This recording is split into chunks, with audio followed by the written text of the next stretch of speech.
بسم الله الرحمن الرحيم.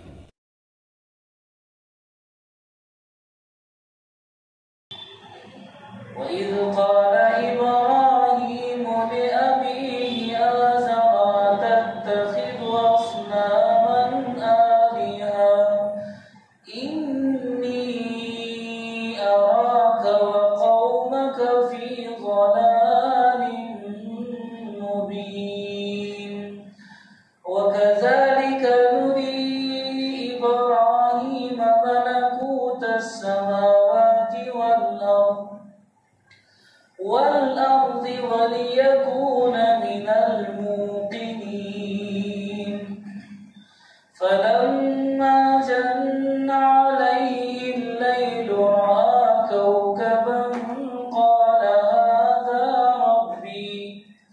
فلما أفل قال لا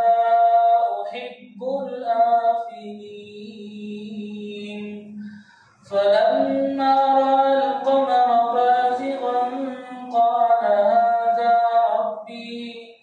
فلما أفل قال لئن لم يهدني ربي لأكونن من القوم الضالين فلما رأى الشمس بازغة قال هذا ربي هذا أكبر فلما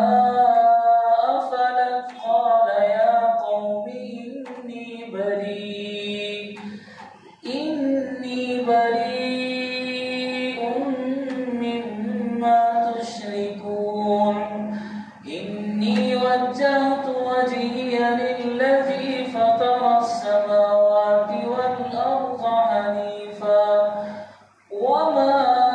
أنا من المشركين وحاجه قومه قال